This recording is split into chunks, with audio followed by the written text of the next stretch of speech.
তো তাকে দেখার প্রথমেই আমার খুব ভালো লাগে প্রচুর, মানে সে খুবই সুন্দর। আপনার চোখে? আমার চোখে কি অ্যাকচুয়ালি হয়তো অনেকের চোখেই তাকে সুন্দর লাগে। Okay fine.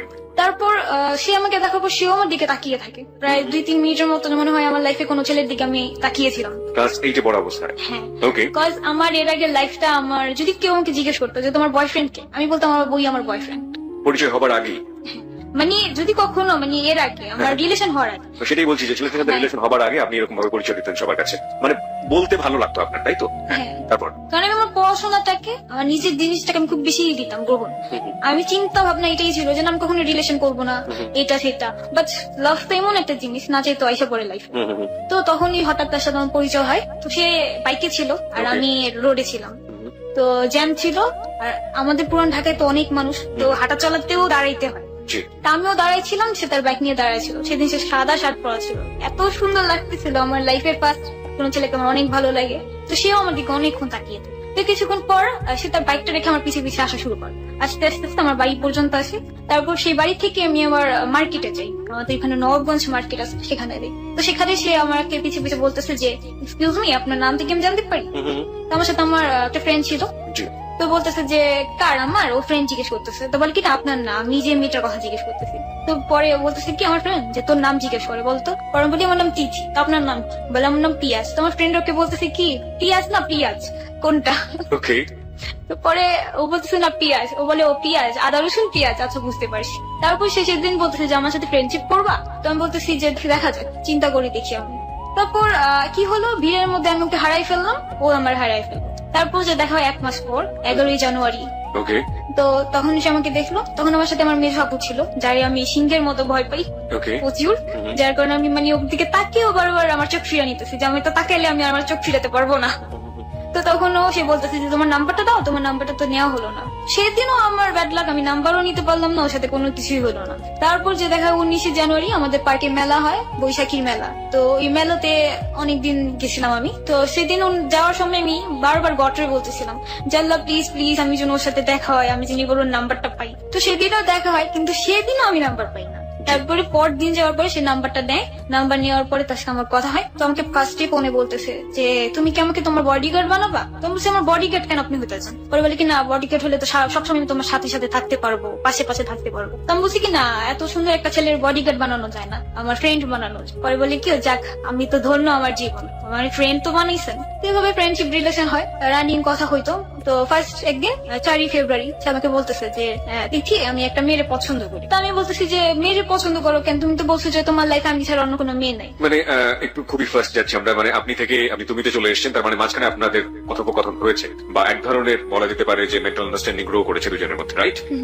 একটু প্রশ্ন করতে চাই আপনাকে, আমাদের শ্রোতারা অনেকেই কনফিউজ হয়ে যাবে। যে ছেলেটিকে আপনার এত ভালো লাগতো, তার পরিবার সম্পর্কে, সে কোথায় থাকে বা কি করে, এগুলো কি আপনি জানতেন?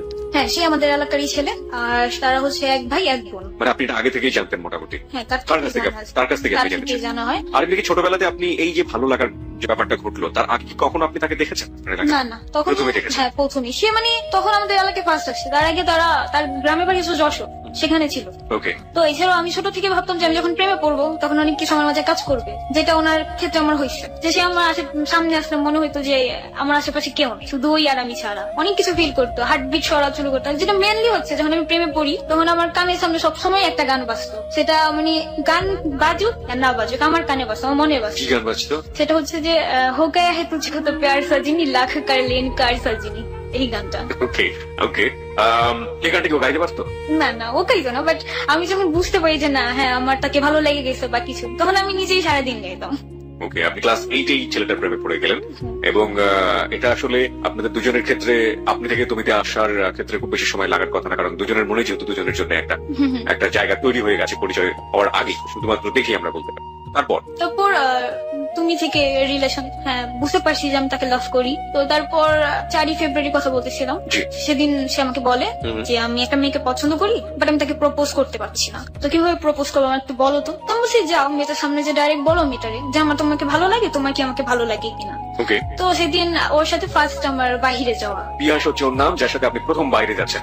প্রিয় শ্রোতা, আমরা আপনাদেরকে বলতে চাই, আপনারা শুনছেন জেবিএসবি অর্থাৎ যাহা বলিব সত্য বলিব, এবিসি রেডিও এফএম 89.2। আমাদের আজকে যিনি অতিথি তিনি হচ্ছেন তিথি। তিথির জীবনের যে হিডেন ট্রুথ, অপ্রকাশিত সত্য, অপ্রিয় সত্য, সেগুলো একটু একটু করে আজকে এক্সপ্লোর হবে এখানে। তবে তার আগে আপনাকে বলতে চাই, আপনি চাইলে এই মুহূর্তে চলে আসতে পারেন। তিথিকে নিয়ে আমরা বিভিন্ন কিছু লিখছি আমাদের ফেসবুকে, আমাদের স্ট্যাটাস থেকে শুরু করে ও সম্পর্কে যাবতীয় তথ্য এবং আপডেট দেওয়ার চেষ্টা করছি আমাদের ফেসবুকে। আমাদের ফেসবুকের ঠিকানা www.facebook.com/abcradiofm89.2। আপনি এখানে এসে লাইক দেওয়ার সঙ্গে সঙ্গে আপনি আমাদের জেবিএসবি অর্থাৎ যাহা বলিব সত্য বলিবর মেম্বার এবং একই সাথে এবিসি রেডিওর ফ্যান হয়ে যাবেন। আর প্রিয় শ্রোতা, আপনাদের সবাইকে বলতে চাই, যাহা বলিব সত্য বলিব মাঝে মাঝে যেটা করবে, ঘটনার সত্যতা যাচাইয়ের জন্য এসএমএস পোলে চলে যাবে এবং আশা করছি সবাই সক্রিয়ভাবে এই ঘটনার সাথে সম্পৃক্ত হবেন। এসএমএস পোলে আপনার মতামত জানিয়ে আমাদেরকে বুঝিয়ে দেবেন যে ঘটনার সত্যতা আসলে কোন লেভেলে রয়েছে। কারণ যা আমরা প্রচার করছি তা যদি বিশ্বাসযোগ্য না হয়, তাহলে সেখানে আমরা ঘটনাটি থামিয়ে দেই বা ঘটনাটিকে আমরা অন্যদিকে প্রবাহিত করি। সুতরাং পুরো গল্পটি বা পুরো অপ্রকাশিত সত্যটি কিন্তু মোড় ঘোরাতে পারেন আপনি। আমরা এসএমএস পোলে যাবো ঘটনার প্রাসঙ্গিকতায়, কিন্তু আমরা এই মুহূর্তে ফিরে যাচ্ছি তিথির কাছে। তিথি প্রথম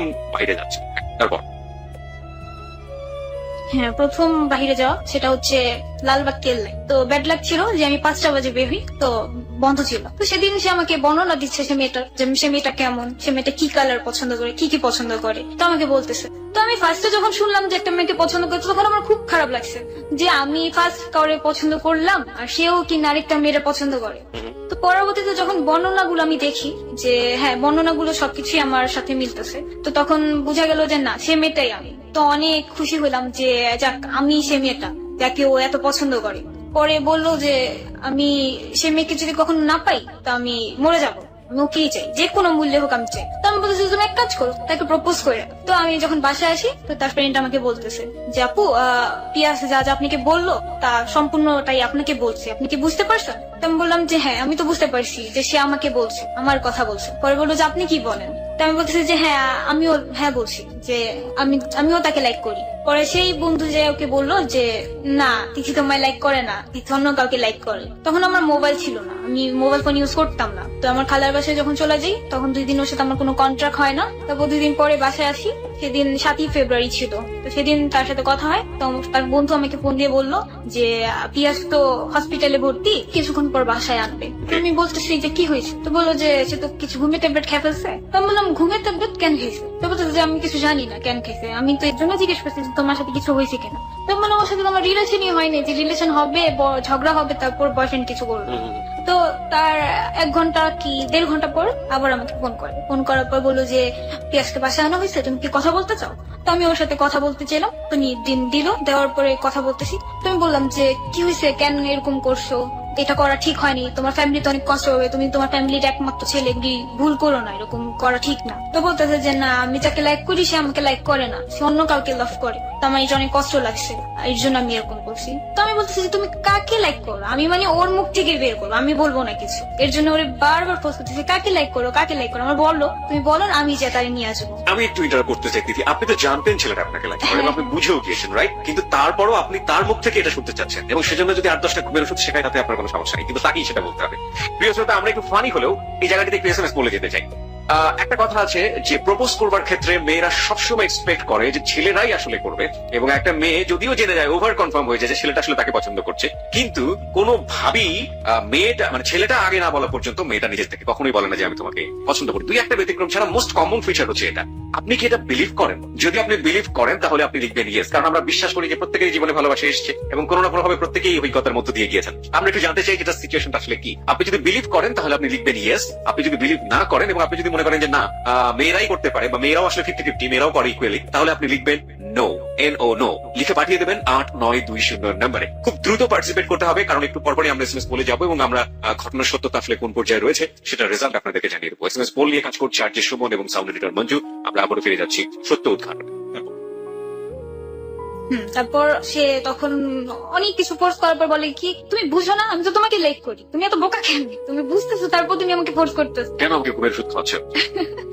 পরে বলতেছি যে এই তো ঠিক হয়েছে, এই এতটুকু কথা বলতে কি তোমার এত কষ্ট করতে হয়? পরে বলতেছে যে তুমি তো আমার কষ্ট দিলা, তুমি যদি বলে দিতে তাহলে কি আর কোনো প্রবলেম হইতো? আমি বলি কি না, আমি তো বলবো না, তোমার মুখ থেকে বের করার জন্য আমি এরকম করলাম। পরে বলতেছি যে আচ্ছা ঠিক আছে, তুমি রেস্ট নাও, পরে কথা বলবো। তো তারপর সে আমার নাম্বারে একটা এসএমএস লিখলো, মানে আই লাভ ইউ নামটা লিখে পাঠিয়েছে। তো সেটা হচ্ছে মানে একটা একটা অক্ষর করে লিখছে। তো সেটা দেখলাম, তো দেখার পর এত ভালো লাগলো যে ফার্স্ট ভালোবাসার মানুষের থেকে এই ওয়ার্ডটা শোনা। তো তখন ফিলিংসটাও মানে ওরকম যে এত সুন্দর যা বলার মতন না। পরে সে ফোন করলো, ফোন করার পর তো আমি বলতেছি যে SMS তো বললা, সেটা তো ডাইরেক্ট বলবা না। তো সেদিন সে আমাকে ডাইরেক্ট বললো যে আই লাভ ইউ। ওকে, পিয়াসের বয়সের ডিফারেন্স আমরা একটু জানতে চাই। আপনার সে কত বছরের বড় ছিল সে, নাকি ছোটই ছিল? না না, বড়ই ছিল।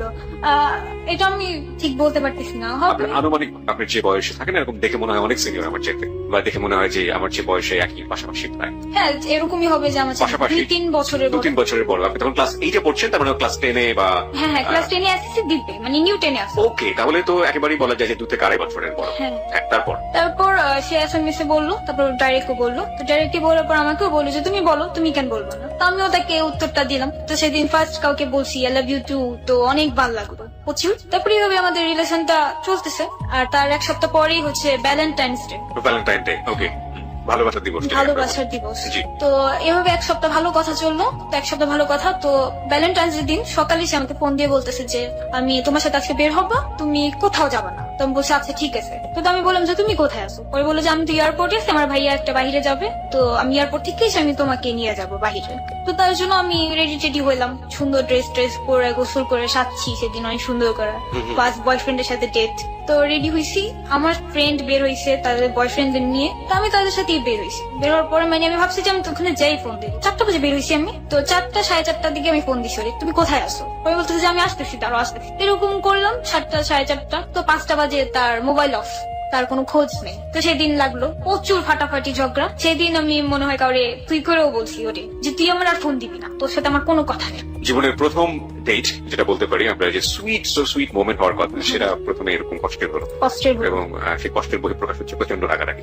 সুন্দর রাগারাগি। তো আমাকে বলতেছে যে সরি, আই এম সরি, আমি আর কখনো এরকম করবো না, আই এম সরি, দেখো আমার তো প্রবলেম হয়েছে। তো বলছি তোমাকে বলতেই তো পারতা ফোন দিয়ে, তুই আমার আর ফোনই দিবি না, তুই ফোন রাখ। তো রাগারাগি করে ফোনটা রেখে দিলাম। 2 দিন অনেক কষ্ট লাগতেছে, কেন রাগারাগি করলাম। এখন আমি নিজেই তো থাকতে পারতেছি না, নিজেই তো বুঝতেছি যে কত কষ্ট আমার লাগতেছে, কাঁদতেছি, এটা করতেছি, তাও আমি ফোন দিই না। আমি তাকে ফোন দিই না যে ফোন দিয়ে আমি বলবো না। 2 দিন পর সে নিজে আমার ফোন দিছে, ফোন দিয়ে বলতে চাচ্ছে যা হয়েছে বাদ দাও না, ভুলা যাও, করো, আমার অ্যাকসেপ্ট করে নাও, আবার আমি আর এরকম করবো না। তো পরে আবার মেনে নিলাম। এভাবে 1 মাসের মতো রিলেশন ছিল আমাদের। তখন খুব সুন্দর মুহূর্ত, খুব সুন্দর সুন্দর কথা হতো, অনেক ভাবে কথা হইতো। ওর ফ্রেন্ডরা আমার ভাবি ডাকতো, যে ওরে যে বলতো রাস্তায় যে দেখতো এই পিয়াস ভাবি রে দেখছি এই জায়গায়, এটাও আমার বলতো। আবার বলতো যে যেখানে যাবা তুমি আমাকে সাথে করে নিয়ে যাবা, আর যদি আমার না নিয়ে যাও দেখো অনেক বড় রাগারাগি হয়ে যাবে। কিন্তু তো অনেক কেয়ারিং ভাবে ফার্স্ট পর্যায়ে রাখতো। তো 1 মাস মতো রিলেশন থাকার পরে 7ই মার্চ তার সাথে আমার ঝগড়া লাগে। আর তার ফ্রেন্ড, যেই একটা ফ্রেন্ড ছিল তাদের, ওই ফ্রেন্ডটা আমাকে পছন্দ করতো। ওকে, আমরা ঠিক এই গল্পের এই বাগটাতে, আমরা সত্য উদ্ঘাটনের এই বাগটাতে ফিরবো, তবে তার আগে SMS পোলের রেজাল্ট আমরা একটু জেনে নিই। প্রিয় শ্রোতা, SMS পোলের রেজাল্ট আমাদের হাতে চলে এসেছে। সম্পূর্ণ কম্পিউটারাইজ পদ্ধতিতে আমরা SMS পোলের রেজাল্ট জানিয়ে দিচ্ছি। চলুন, কত শতাংশ লোক ওই ঘটনাটিকে বিশ্বাস করেছে যে না, মেয়েরা আসলে মনে প্রাণ এক্সপেক্ট করে যে ছেলেটাই আসলে আগে প্রস্তাব করুক, এবং সেটা মোটামুটি দুজনের কাছে জানাজানি থাকলেও যে দুজন দুজনকে পছন্দ করে। দেখি কম্পিউটার কি বলে, কত % লোক এটাকে বিশ্বাস করেছে।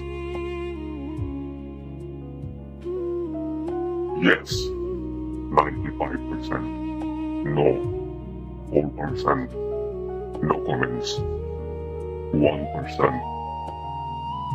প্রিয় শ্রোতা, কম্পিউটার বলছে যে 95% লোক এটাকে বিশ্বাস করেছে। তার মানে 95% হচ্ছে ইয়েস, 4% হচ্ছে নো, মানে 4% বিশ্বাস করেনি, এবং 4% মনে করে যে হ্যাঁ, মেয়েরাও অনেক প্রস্তাব করতে পারে। এটা আমরাও বিশ্বাস করি, ইয়েস 4% হওয়াই উচিত। আর 1% কোনো মন্তব্যই করতে চায়নি, যাদের জীবনে হয়তো বা লাভই আসেনি। যাই হোক, আমরা ফিরে যেতে চাই হচ্ছে যে ভাইয়া তুই কেমন আছে। তো ভাইয়াটা বলতেছে যে ভালো আছে, এতদিন পরে ওর কেন খোঁজ নিতেছে। বলে কি যে ভাল লাগে না আমার ওরে ছাড়া, যাই হয়েছে থাক, আমি ওরে অ্যাকসেপ্ট করে নিবো আবার। তো আমাকে ভাইয়াটা ফোন দেয়, তো দেওয়ার সাথে সাথে আমি তো মানে খুশি, মহা খুশি, ও আমার লাইফ আবার ব্যাক করছে। তো আবার রিলেশন হইলো, হওয়ার পরে এভাবে রিলেশনটা অনেকদিন চলে, কিন্তু তখনও ফুললি চেঞ্জ হয়ে যায়। যেমন হচ্ছে যে আমাকে 2 দিন পর ফোন দেয়, 3 দিন পর ফোন দেয়। তো তারপর আমি কিছু বলতাম না, যে থাক যত যাই হোক তুমি থাক, আমার দুনিয়া চলে যাক তবু তুমি থাকো, এরকম ছিল। এরকমের মধ্যে অনেক কথা হইতো, অনেক কিছু শেয়ারিং হইতো, অনেকবার ঘুরতে যাওয়ার মতো ডেট হয়েছে। বাট হয়তো বা আমার প্রবলেম ছিল, বাড়ি থেকে বের হইতে পারি নেই, তো ওরও প্রবলেম হইতো, এরকম ছিল। তো এভাবে রিলেশন চলতে থাকে, চলতে চলতে প্রায় 2.5 বছরের মতো, 1.5 বছরের মাথায় আমি জানতে পারি যে সে নেশা করে। তো 1 বছর রিলেশনের মাথায় জানতাম, সবাই বলতো যে তুমি যে ছেলেটার সাথে রিলেশন করছো সে তো সব ধরনের নেশা করে। তো তার প্রেমে এতই বেশি অন্ধ ছিলাম যে মানে কিছুই বিশ্বাস করতাম না। তো মাঝে মাঝে যেই আমাকে ওর বিষয়ে কিছু বলতো তো অনেক রেগে যেতাম যে এটা আমার ব্যক্তিগত ব্যাপার, ও যা মন চায় তাই করুক, তবুও আমি তাকে মানবো, তো তোমাদের কি? তো আমি সেটা বিশ্বাসই করতাম না। তো 1.5 বছর মাথায় ওরা জিজ্ঞেস করলাম যে তুমি কি এরকম কিছু করো, নেশা বা কিছু এরকম কিছু ড্রাগ জাতীয় কিছু নাও? তো সে কিছুক্ষণ চুপ থেকে আমাকে বলতেছে যে হ্যাঁ আমি নেই। তো আমি বললাম কি কি নাও? ওরা বললো যে আমি ইয়াবা খাই আর মদ মানে ড্রিঙ্কস করি। তো আমি যতটুকু জানি যে ও সব ধরনের নেশা করে, প্যান্সিটেল, গাঁজা, ইয়াবা এগুলি সব খায়, ট্যাবলেট। তো পরে স্বীকার করার পরে তখন তো পুরোই মানে মনে হচ্ছিল যে আমার পায়ের নিচের থেকে মনে হয় মাটি চলে গেছে। তো তখন চিন্তা করতেছি যে যেই ধরনের ব্যক্তিগুলোকে আমি এত ভয় পাইতাম আজকে সেই ব্যক্তির সাথে আমার রিলেশন হয়েছে আর তার সাথে আমি একসাথে চলতেছি পথে। তো পরে আমাকে বলতেছে যে আমাকে তুমি ক্ষমা করে দাও, আমি তোমার জন্য ভালো হয়ে যাবো, এটা সেটা অনেক কিছু বললো। তো আমি তার কথাটা মেনে নিলাম যে আচ্ছা ঠিক আছে, হয়তো বা সে ভালো হবে। তো এইভাবে রিলেশন চলতে থাকে। সে তখন আরো চেঞ্জ হয়ে যায়, 1 মাস পর পর আমাকে ফোন দেয়। তো আমিও কখন ফোন দিতাম না, মাঝে মধ্যে ফোন দিতাম তো সে রিসিভ করতো না, দিতে থাকতাম রিসিভ করতো না, কিছু করতো না। তো একদিন ফোন দিছে, তো বলতেছি যে তুমি আমার ফোন দাও না, আমার সাথে কথা বলো না, দেখা করো না, এরকম কেন হয়ে গেছে? তো বলতেছে যে আমার কাছে তো সময় নেই, আমি দেখা করতে পারবো না, কথাও বলতে পারবো না। আর তুমি এরকম একটা বয়ফ্রেন্ড জোগাড় করে নাও যে তোমার সাথে সারাদিন মোবাইলে কথা বলবে, সারাদিন তোমার সাথে দেখা করবে, তোমার পিয়াস আপনাকে বলছে? হ্যাঁ, বাড়ির সামনে এসে দাঁড়ায় থাকবে। তো বলতেছে, পরে আমি বলি কি যে আমি তো সেরকম চাই না, বলি কি তুমি বলো যে তুমি পাও না, যদি না পাও আমাকে বলো, আমি জোগাড় করে দিই। তো তখন অনেক জিদ লাগছে। পরে আমি বলতেছি যে তুই আমার বিশ্বাস করস না যে আমি তোর কতটা পছন্দ করি, আর আমার পক্ষে এতটা অসম্ভব না আমি যে ছেলে নাচাতে পারবো না, তুই একাই মনে করছিস তুই সুন্দর, তোর পিছনে অনেক মেয়ে ঘুরে, আমার পিছনে ঘুরে না ছেলেরা। পরে বলতেছে যে ঠিক আছে তাহলে তুমি খুঁজে নাও। তো সেখানেই জিদ করে যা করার ছিল। তো তারপরও তার কথায় আমি কিছু মনে করিনি, সেটা কেটে দিছি। তো থাক, বসে রাগ করে বলতেই পারে, স্বাভাবিক, বয়ফ্রেন্ড, ওর অধিকার আছে। তো এরকম 1 বছর তাকে অনেক চেঞ্জ করার চেষ্টা করছি, অনেক ভাবে ওর কাছে কাঁদতাম, কাইতে বলতাম যে চেঞ্জ হয়ে যাও, দেখো আমার ফ্যামিলি তো তোমাকে এইভাবে পছন্দ করবে না। এভাবে অনেক কিছু বুঝাইতাম, এভাবে বলতাম যে তোমার যখন নেশা উঠবে তুমি আমাকে ফোন দিবে, আমার সাথে টাইমটা ওয়েস্ট করবা, যে আমার নেশা উঠছে এখন দিছি, তুমি আমাকে একটু টাইম দাও, আমি কি তোমাকে টাইম দিব না? তো একটা পর্যায়ে সে আমাকে অনেক বকা ঝোকা মানে অ্যাভয়েড করতে থাকে, প্রচুর অ্যাভয়েড করে, খারাপ বিহেভ, অনেক কথাবার্তা বলে খারাপ। তো জিদ করে কি করলাম যে তুই আমার সাথে এমন করস, আমিও তোর সাথে এরকম করবো, ছেলেদের সাথে রিলেশন করা শুরু করলাম। প্রিয় শ্রোতা, সবাই একটু খেয়াল রাখবেন যে এটা কিন্তু যাহা বলিব সত্য বলিব, নিজের ভুল এবং অপরাধ স্বীকার করার জায়গা, এবং একই সাথে খেয়াল রাখবেন যে ভুল এবং অপরাধের পেছনের কজটা আসলে কি থাকে। ও জেনে ফেলেছে ছেলেটা ড্রাগ নেয় এবং প্রচুর খারাপ ব্যবহার ওর সাথে ও করছে, এই মুহূর্তে দুজনের সাথেই করছে। ক্লাস 8-এ পড়ুয়া একটা মেয়ে, সম্ভবত তখন আপনি ক্লাস 9-এ পড়ছেন, রাইট? ক্লাস 9-এ পড়ুয়া একটা মেয়ের মেন্টাল ম্যাচুরিটি আসলে কতটুকু হতে পারে, এবং একই সাথে আমরা বলতে পারি যে ছেলেটার সাথে ওর প্রেম হয়েছে তারই বা বয়স কতটুকু। দুজনের সাথে ঝগড়া হচ্ছে এবং দুজনই, একজন তো বিপদগামী আগে থেকেই ছিল এবং আজকের যিনি অতিথি তিনি কিন্তু ধীরে ধীরে বিপদগামী হচ্ছেন। তার বয়সটি কিন্তু এখানে জাজমেন্টের একটা বড় ব্যাপার রয়েছে। তাকে আমরা এই কোশ্চেনটি ছুড়ে দিব না যে সে তো ড্রাগ অ্যাডিক্ট ছিল, তাহলে সেটা জানার পরেও কেন আপনি ওর কাছ থেকে এত বেশি কিছু এক্সপেক্ট করবেন, কিংবা তার জন্য কেন আপনার খারাপ হতে হবে, তার জন্য কেন আপনার এই চ্যালেঞ্জ গুলো নিতে হবে এটা জানার পরেও যে সে ড্রাগ অ্যাডিক্ট ছিল। তার চেয়ে বরং আপনি এভাবে ভাবার চেষ্টা করুন ওর বয়সটা এবং ওর ক্রেজিনেস।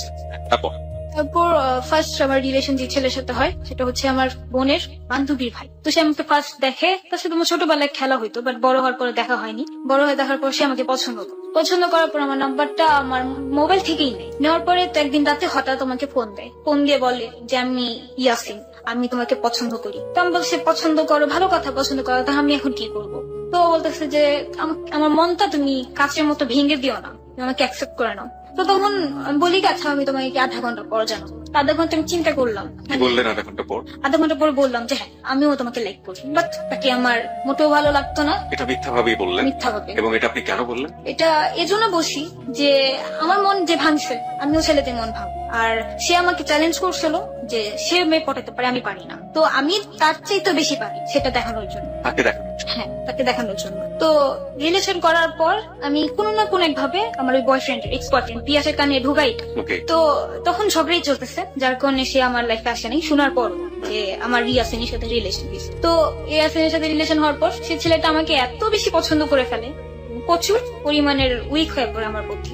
কিন্তু মানে আমি তার প্রতি কোনো মতনই ফিলিংস ছিল না আমার, আর তার আমার প্রতি প্রচুর ফিলিংস হয়ে যায়, অনেক বেশি সে আমার প্রতি উইক হয়ে পড়ে। তো একটা পর্যায়ে আমি তাকে 3 মাসের মাথায় বলি যে আই এম সরি, আমি তোমার সাথে রিলেশন রাখতে পারবো না। তো আমাকে বলতে যে কেন রাখতে পারবো না? ও তো খুব কানাকাটি যে তুমি আমার সাথে এমন কেন করবা, এটা সেটা অনেক কিছু। তো ইয়াসিন রে যখন আমি অনেক কষ্ট দিই, হার্ট দেওয়ার পরে সে প্রথমেই সিগারেট খাওয়া ধরে। ছেলেটা খুব ভালো ছিল, প্রচুর ধার্মিক ফ্যামিলির একটা ছেলে, যে 5 ওয়াক্ত নামাজ পড়তো আর কোরআনে হাফেজ ছিল। তো ও এইসব জিনিস ধরার পরে তার বোন আমাকে ফোন দিল একদিন, ধরার ফোন দিয়ে বলতেছে যে এরকম এরকম আমার ভাইয়ের তুই অবস্থা। তো ওর বোন নিয়ে বলতেছে তা আমি কি করবো, আপনার ভাই জাহান্নামে চৌরাস্তা যাক সেটা আমার ধার বিষয় না। তো ওনাদের ভাইকে কোনো মতে ওরা কন্ট্রোল করতে পারে না। রোজ এসে ছেলে আমার কাছে আসে, কান্নাকাটি করে, তারপর ফোন দেয়, অনেক ধরনের কথাবার্তা বলে। তা একটা পর্যায়ে ও পার্মানেন্টলি একদম নেশা ধরা শুরু করে দিল, নেশা করতো, তারপরে হাত পেটা ফেলতো, এটা ওইটা পাগলামি, যত সব পাগলামি আইসা এসব করতো আমার কাছে। তো সেটা আমার কাছে কোনো ওই সাবজেক্ট ছিল না। তারপর আর অনেক ছেলেদের সাথে রিলেশন হইলো, রিলেশনে ওই ছেলেদের সাথে এরকম ফাজলামি করতাম, কথা বলতাম, ভালো না লাগলেও রিলেশন করতাম, করার পরে এরকম ছেলেদের ছেড়ে দিতাম। যখন আপনি তাদেরকে এই কষ্টটা দিতেন, আপনি 4-5 জনের কথা বললেন, সামনে হয়তো আরো বেশ কয়েকজনের কথা আমরা জানবো, যখন আপনি কষ্টটা দিতেন তখন আপনার ফিলটা কি? তখন ফিলটা হতো যে আজকে আমি পারছি কিছু করতে, একদিন আমি কাঁদছি, আজকে তাদের আমি কাঁদাচ্ছি।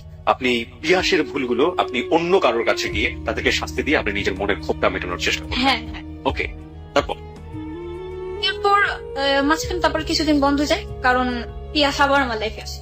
যে তো কতদিন পর? তা হচ্ছে প্রায় 3 মাস পর সে আমার লাইফে আবার আসে। তো আসার পরে সে আমাকে বলে যে আমি তোমার নামে এগুলি কি শুনতেছি, বা আমার কানে তো সবকিছুই আসে। তো আমি মনে মনে বলতেছি তোমার কানে যাওয়ার জন্যই তো আমি ব্যবস্থা করে রাখতাম। পরে রিলেশন হয়, পরে বললো যে তুমি সব ছেড়ে দাও। তা আবার ছেড়ে দিলাম আমি সবকিছু, যে আচ্ছা ঠিক আছে, ও তো আমার লেখায় সে পড়ছে, আর কিছু লাগবে না আমার, এরকম চিন্তা ভাবনা। তো ক্লাস 9-এ ওঠার পরই আমার পড়াশোনাটা বন্ধ হয়ে যায়, কারণ আমার বাবা বিজনেসে পুরো লস খেয়ে যায়, 1 কোটি টাকার মতো লস খায় আমার বাবা। পরে এই 2 বছরই এরকম করতে থাকি, এক এক ছেলের সাথে রিলেশন করি, অনেক জায়গায় ছেলে। যেমন আমার পরিচয় অনেক হয় যে কোথাও ঘুরতে গেতাম, তো ছেলেরা আমার নাম্বার দিত, 1টা 2টা 3টা 4-5টা করে নাম্বার পাই। তো সে 4-5টারই এসে মাসে এসে মিস কল দিতাম, মিস কল দিলে সে ব্যাক করতো, কথা বলতাম, কথা বলার পর একদিন দেখা করতো, just একটা দেখা। আর যেটা হচ্ছে যে বড় কথা, যে ছেলেরা আমার সাথে কথা বললে আমার দেখা যতটুকু পছন্দ করে, চার চাইতে বেশি আমার সাথে মানে কথা বলে মায়া বেশি পড়ে যায়। মানে টার্গেট যেটা ছিল যে কোনো ভাবে হোক ওকে হার্টলি আপনার প্রতি অনেক বেশি দুর্বল করে দুর্বল ফেলা। করাটা, ওকে, হ্যাঁ। এবং এটার মধ্যে আপনি খারাপ বলতে যেটা বোঝাচ্ছেন কোন এক ধরনের শারীরিক সম্পর্ক এই দিকে কোনোভাবেই আপনি যেতেন না না। না না, এটা আমি কখনোই যেতাম না। হ্যাঁ, তারপর তো পরে এরকম ভাবে রিলেশন হয়, তো ছেলেটা তো হয়ে গেত মেন্টাল। তো আর উইক করার যেটা হচ্ছে পদ্ধতি, মেয়েদের একটু ইন্টারেস্টিং কথা বলে ছেলের এমন তো উইক হয়। কি ধরনের ইন্টারেস্টিং? ইন্টারেস্টিং বলতে যে মানে কথার আগে জান ছাড়া কথা বলা যাবে না, জান পড়ান, আর খুব ইমোশনাল হয়ে মানে কিছু কথা বলতে হবে, যে একটা পর্যায়ে যে জানো আমি আগে যত ছেলের সাথে যাই কথা বলছি, বাট তোমার প্রতি আমার অন্যরকম একটা ফিলিংস আসছে, আমার তোমার কেমন জানি ভালো লাগে, আমি বুঝতে পারছি তোমার ছাড়া আর কোনোদিন থাকতে পারবো না, এই টাইপের কথাবার্তা। এরকম টাইপের আর অনেক কথাই মানে পটানোর মতো যে ছেলেদের কথাগুলো ছিল। এখানে আমরা একটা ক্যাপশন দিতে চাই, ক্যাপশন মানে সতর্কীকরণ। সেটা হচ্ছে আপনার গার্লফ্রেন্ড যদি আপনাকে এই ধরনের কথা বলে, আপনি দয়া করে তাকে সন্দেহ করবেন না, কারণ সবাই কিন্তু তিথির মতো ঘটনার মধ্যে দিয়ে যাননি। সুতরাং এই টাইপের কথাবার্তা বললে আজকে যে ছেলেরা জেবিএসবি অর্থাৎ যাহা বলিব সত্য বলিব শুনছেন, তারা কনফিউজ হয়ে যাবেন যে না, শেষ পর্যন্ত শোনার পর তিথির মতো আমার সাথে হচ্ছে কিনা। আপনি কি প্রত্যেককে এভাবে বলে দিতেন যে আমি তোমার সাথে এটা চিট করেছি এভাবে, নাকি প্রত্যেককে আলাদা আলাদা ফরম্যাট শাস্তি দিতেন? যেমন হচ্ছে যে মানে কিছু কিছু ছেলে যেটা বুঝতাম যে না খুব ইমোশনাল টাইপের, তাদের বলতাম যে আমার বিয়ে ঠিক হয়ে গেছে বা আমার এঙ্গেজমেন্ট হয়ে গেছে, এরকম কিছু কথা বলতাম, তো আমি পারবো না। আর যাদের বুঝতাম যে না থাক, ও অত বেশি একটা ইমোশনাল না, বাট ওরে হার্ট করতে বেশি মজা লাগবে, তো সেখানে ওরে ডাইরেক্ট বলতাম।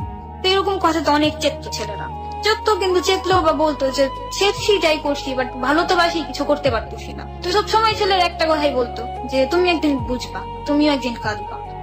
কিভাবে আপনি ওদেরকে পেনাতে দিতেন হ্যাঁ, এবং আপনার সে ফিলটা কি হতো সেখান থেকে আমরা ফিরতে চাই। ফিলটা এটাই হতো যে আমার খুব ভালো লাগতো Okay. যে আমি একদিন কষ্ট পেয়েছি, অনেক কাঁদছি, আজকে আমি কাউকে কাঁদাতে পারছি বা আমি কষ্ট দিতে পারছি, কিন্তু একটা চিন্তা করিনি কখনো যে সেটা ঠিক হয়নি। এভাবেই আমার রিলেশনের 1 বছর যেতে থাকে। 1টা বছর আপনার এইভাবে আপনি কাটান, এবং এর মাঝামাঝি আপনার পিয়াসের সাথে তেমন একটা যোগাযোগ হয়নি, রাইট? না, এর মাঝে মাঝে পিয়াসের সাথে কথা হইতো। ও কি জানতো যে আপনি এই ধরনের কাজ করছেন? হ্যাঁ, জানতো। ও কি বলতো? ও অনেক চিলাচিলি করতো যে এগুলো করো, এগুলো ছেড়ে দাও, এটা সেটা। আমি তো আছি, কিন্তু মানে সে থাকলেও বা কি, আমি যে কষ্টটা পাইছিলাম, মানে ও যে আমাকে যেভাবে আঘাত করতো, যে একটা মানুষকে সরাসরি আঘাত দেওয়াটা চেতে তিলে তিলে মারাটা খুব বেশি খারাপ, আর সে আমাকে তিলে তিলে মারতো। যেমন তার নামে অনেক কথা আমি মানুষের মুখে শুনতাম, অনেক খারাপ লাগতো। একটা মানুষ যাকে ভালোবাসে তখন কিন্তু প্রত্যেকটা মুহূর্তে সেই মানুষটার অপেক্ষায় সে থাকে। ও তো আমার 1 সপ্তাহ পর পর ফোন দিত, শুক্রবার দিন। তা আমি সেই শুক্রবার থেকে নিয়ে আগামী শুক্রবার পর্যন্ত আমার সেল ফোনটা আমি এভাবে আমার কাছে আগলায় রাখতাম, যে কখন সে আমাকে ফোন দিবে, কখন একটা রিং যদি আমার মিস হয়ে যায়, আমি তো তার সাথে কথা বলতে পারবো না, আমি তো তার কণ্ঠটা শুনতে পারবো না। বা কখনো যদি ঝগড়া লাগতো, অন্য নাম্বার থেকে ফোন দিয়ে তার হ্যালোটা শুনতাম, হ্যালোটা শুনে ফোনটা রেখে দিতাম। এই সময়টাতে আপনি তার সাথে কেন ফোন দিতে পারতেন? এই 1 সপ্তাহ ব্যাপারে আপনি ইচ্ছে করলে আপনি ওর ফোনে ফোন দিতে পারতেন, কেন ওয়েট করতেন, কেন আপনি ফোন দিতেন? আমি ফোন দিতাম না, মানে আমি নিজেও জানি না আমি কেন এমন ছিলাম, বাট আমি এরকমই করি যে কেন আমি ফোন দিব।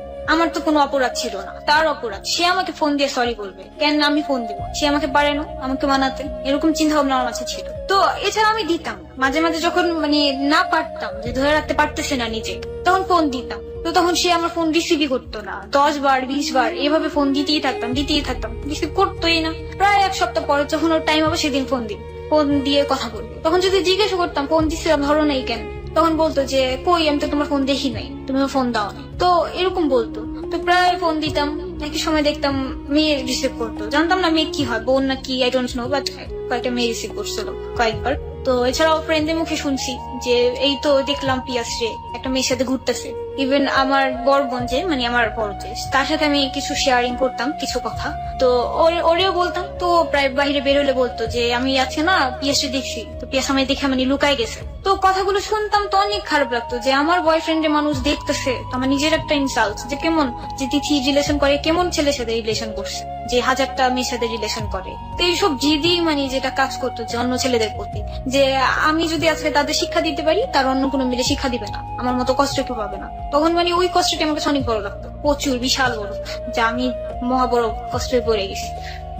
আমরা একটি এসএমএস বলে দিতে চাই। আমরা যে ঘটনাটি আমরা ঠিক বলতে পারি যে এই আগের পার্টে আমরা অনেকখানি জুড়ে জেনেছি, এবং এই পার্টে এসে আমরা জানলাম যে ওর ক্রেজি হয়ে যাওয়ার ব্যাপারটা, পিয়াসের ওই অপরাধ, পিয়াসকে সে কোনো শাস্তি দিতে পারেনি, সে শাস্তি দিয়েছে অন্য ছেলেদেরকে। আপনি কি মনে করেন যে লাভ কখনো কখনো মানুষদেরকে এইভাবে ভুল পথে, ভুল জায়গাটিতে ক্রেজি করে তোলে, যে শাস্তিটি যার পাওয়া উচিত তাকে না দিয়ে শাস্তিটা পেয়ে যায় অন্য কারো? আমরা এরকমও দেখে থাকি, মাঝে মাঝে আমরা এরকম শুনে থাকি যে একটা মেয়ের সাথে কেউ যদি কখনো খারাপ আচরণে যান, কিংবা একটা মেয়ের কাছ থেকে যদি খারাপ আচরণ পান, ওই ছেলেটা ভুলবশত হোক বা নিজের মনের অজান্তেই হোক, পুরো মেয়ে কমিউনিটিটাকেই সে খারাপ চোখে দেখা শুরু করে। এবং একই সাথে একটা ছেলের ক্ষেত্রেও এই ধরনের ব্যাপারটা হয়, যে একটা যদি আমরা বলি যে একটা ছেলেকে কোনো মেয়ে খারাপ চোখে দেখছে বা কোনোভাবে হার্টেড হয়েছে, তাহলে একইভাবে তিথির মতো অন্য ছেলেদের সাথে সে খারাপ ব্যবহার করতে থাকে এবং শাস্তি দেওয়ার যে ব্যাপারটি সেটা করতে পারে। আপনি কি এটা বিশ্বাস করেন? আপনি যদি এটা বিশ্বাস করেন তাহলে আমাদের এসএমএস বলে আসুন এবং লিখুন ইয়েস। যদি বিশ্বাস না করেন তাহলে লিখবেন নো, লিখে পাঠিয়ে দেবেন 8920 নম্বরে। খুব তাৎক্ষণিক ভাবেই আমরা এসএমএস পোলের রেজাল্ট আপনাদেরকে জানিয়ে দেবো। এসএমএস পোল নিয়ে কাজ করছে আজকে সুমন এবং সাউন্ড এডিটর মঞ্জু।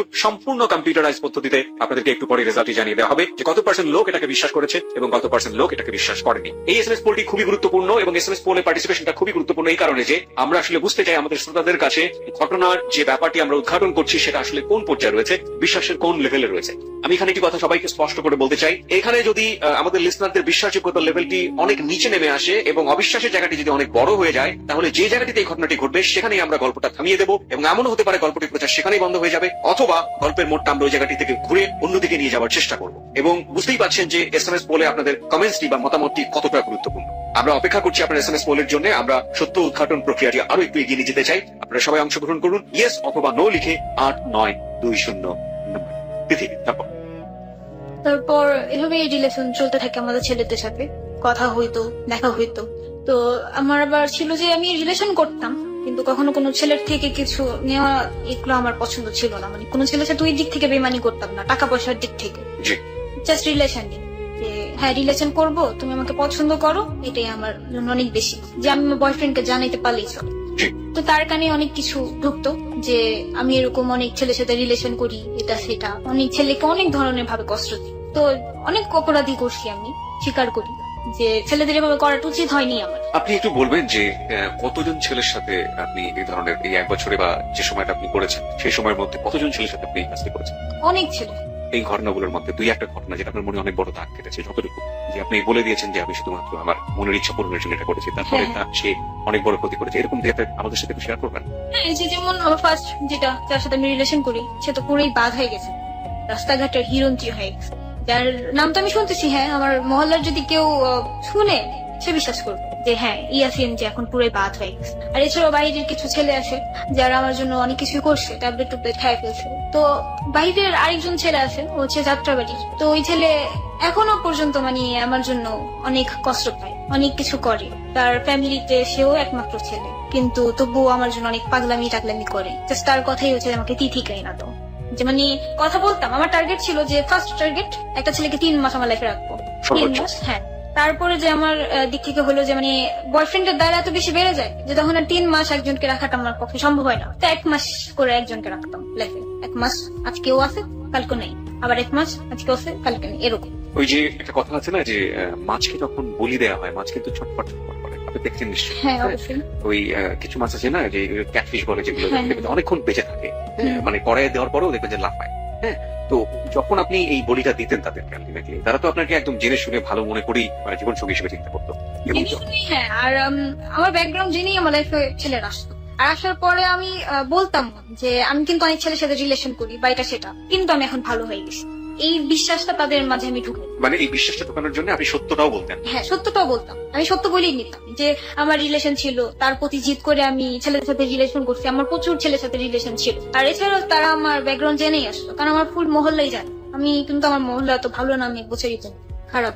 মানে কারণ আপনার আসলে মহল্লায় কেউ জানে না যে একটু নেগেটিভ অ্যাঙ্গেলই আপনি হ্যাঁ। সবসময় দেখে সবাই, যে আসলে কেউ জানে না যে কেন আমি এরকম করি। বিহাইন্ড দ্য স্টোরি কেউ জানে না। হ্যাঁ, আমার ভিতরেরটা কেউ জানে না, জাস্ট উপর থেকে দেখে যে হ্যাঁ তিথি অনেকজনের সাথে রিলেশন করে, তিথি ভালো না, মেয়েটা ভালো না, যে কেন রিলেশন করবে, বাট এটা জানার চেষ্টা করে না যে কেন এরকম করে, কি কারণ। কারণটা ছিল হচ্ছে আপনার সাথে পিয়াসের সম্পর্ক, হ্যাঁ, কারণটা এবং হচ্ছে এটা। আপনি এভাবে একের পর এক বলে দিয়ে যাচ্ছেন। ঠিক আমি জানতে চাইবো যে যখন এটা হতো, যখন আপনি ওকে বলতেন যে আমি তো এটা তোমার সাথে ফান করেছি বা এটা হ্যাঁ, হ্যাঁ। নাটক ছিল, সেই মুহূর্তে ও অনেক কষ্ট পেত। হ্যাঁ, প্রচুর কষ্ট পেত। অনেক ছেলে তো মনে হয়, ছেলেরা তো কাঁদে না, কিন্তু অনেক ছেলে আছে আমার ফোনে হাউ মাউ করে কাঁদছে। মনে গেছে যে আমি সরাসরি বসে ওদের না বলছি, আমার পায়ের সামনে বসে বসে কাঁদছে, কিন্তু মানে আমার কথা ছিল না, আমি গ্রহণ করতেই পারবো।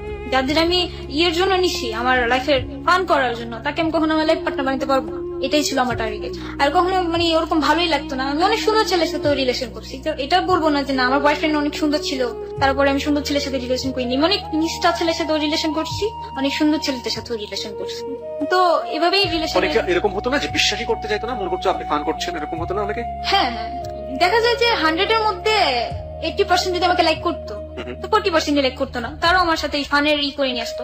কিন্তু যারা আমার সাথে ফান করতো আমি বুঝে গেতাম, তাদের সাথে আমি রিলেশন করতাম না। মানে এই জিনিসটার দিক থেকে অনেক বেশি চালাকির দিক থেকে আমি করতাম, যেমন তাদের বুঝতাম আগে ফার্স্ট 2-3 দিন কথা বলে যে সে ছেলেটা কোন টাইপের, আমার টাইপের নাকি অন্য টাইপের। যদি আমি বুঝতে পারতাম যে না সে ছেলেটা আমার টাইপের না, তার লাইফের ফার্স্ট লাভই আমি হবো বা সেকেন্ড লাভ আমি হবো, যেমন যে সে একটা টার্গেট করছে যে আমার এই গার্লফ্রেন্ড চলে গেছে, তা আমি ওই গার্লফ্রেন্ডকে ভালোভাবে রাখবো। আর যেটাকে বুঝতে পারতাম যে না এই যে আমার মতো ছেঁচড়া পোলাপান যেগুলি, যে একটা ধরবো আর একটা ছাড়বো, তাদের সাথে রিলেশন করতাম না। না ভাই আমি কথা বলবো না, চলে যাও। প্রিয় শ্রোতা, তিথির একটি ছবি আমরা এই মুহূর্তে তিথির পারমিশন নিয়ে আমাদের ফেসবুকে দিতে চাই। আপনি কি আমাদের অনুমতি দেবেন যে একটা ছবি যেটাতে আপনার কোনো ক্ষতি হবে না, এরকম একটা ছবি আপনি পারমিশন দিবেন যে আমাদের ফেসবুকে দেওয়ার জন্য? হ্যাঁ, যদি আমার কোনো প্রবলেম না হয় তো অবশ্যই। ওকে, আমরা একটা ছবি, তিথির ছবি আমরা আমাদের ফেসবুকে দিচ্ছি। আপনারা চাইলে ওখানে এসে একটু এসেন্স পেতে পারেন এই গল্পের প্রয়োজনীয়তার প্রেক্ষাপটে। আমাদের ফেসবুকের ঠিকানা www.facebook.com/abcradiofm89.2। আমি আবারও বলছি www.facebook.com/abcradiofm89.2। ওখানে যাবেন, যাওয়ার পরে আপনি লাইক দেবেন, লাইক দেওয়ার সঙ্গে সঙ্গে আপনি আমাদের যাহা বলিব সত্য বলিব অর্থাৎ জেবিএসবি এবং একই সাথে এবিসি রেডিওর মেম্বার এবং ফ্যান যাই বলি না কেন সেটা হয়ে যাবে। ঠিক আছে, আমরা ওই জায়গা থেকে আবারও ফিরি। যদিও কখনো জাগতো তো সে আবার আমার লাইফে আসতো, যখন আমি একটা চিন্তা করতাম যে না সবকিছু ছেড়ে নতুন কারো একটা জীবন গড়বো, একটা ছেলেকে চুজ করে নিব, একজন কিছু তো কি হয়েছে আরেকজনকে নিবো, তো তখনই সে আমার লাইফে আবার আসতো। পিয়াস, হ্যাঁ, পিয়াস আবার আসতো। যে আমি এমন ওর প্রেমে এতই পাগল ছিলাম যে মানে জাস্ট ও যদি হ্যালোটা আমাকে বলতো, ওর হ্যালো শোনার পর আমার দুনিয়া আমি ভুলে গেতাম, যে দূর আমার দুনিয়া কই আছে, সব বাদ, ওই আমার সবকিছু। ও আমার সামনে দাঁড়ালো, মনে হয় আমি ওর যে আমাকে কত কষ্ট দিছে, কত যে আঘাত করছে, তো সবকিছু ভুলা মনে হইতো যে না থাক আবার ওর সাথে রিলেশন করি, ওর তো আমি অনেক ভালো লাগে, ওর আমি অনেক ভালোবাসি। তো তখন আবার রিলেশন করতাম, ও একই কাজ আমার সাথে করতো, কিছুদিন কথা বলতো তারপর সেই বন্ধ করে দিত। বন্ধ হয়ে যাওয়ার পরে তখন আবার জিত দূর, যে ডিসিশন নিছি ডিসিশন নাই, ছেলেটা সব ছেলে খারাপ, ছেলে জাতি খারাপ, আমি ছেলের জাতি ধ্বংস করে দিব, এরকম চিন্তা ভাবনা আমার মাঝে আসতো। একটা পর্যায়ে আমার একটা ছেলের সাথে পার্মানেন্টলি রিলেশন হয়, তার সাথে আমার প্রায় 1 বছরের মতো সম্পর্ক থাকে। ওকে, আমরা এই গল্পে আসবো। এই ফাঁকে আমরা একটু এসএমএস পোলের রেজাল্টটা আপনাদেরকে একটু জানিয়ে দিতে চাই প্রিয় শ্রোতা। সম্পূর্ণ কম্পিউটারাইজ পদ্ধতিতে রেজাল্টটা চলে এসেছে। আমরা কম্পিউটারের কাছ থেকে জেনে নেবো কত % লোক এটাকে বিশ্বাস করেছে, কত % লোক এটাকে বিশ্বাস করেনি। Yes, 95%. No, 4%.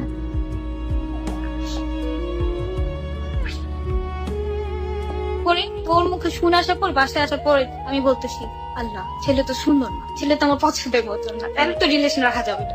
তো সেই দিন থেকেই তাকে আমি অ্যাভয়েড করা শুরু করি, কিন্তু আমি তাকে ডাইরেক্টলি বলি না যে তুমি সুন্দর না বলে আমি তোমাকে পছন্দ করি না, মানে এটা চিন্তা করি যে কষ্ট পাবে এটা সেটা, তো ফার্স্ট একবার তাকে না করে দিই, তো সেদিন অনেক কাঁদতেছে, কাঁদতে কাঁদতে আমার বলতেছে যে পাগলি তুমি আমার ছেড়ো না প্লিজ, এটা সেটা, সে আমাকে পাগলি নামে ডাকতো। তো সেদিন বলাতে তোর কান্না শুনলে আমি মায়াই লাগতো আমার কাছে, আমার মায়া কাজটা বেশি করতো।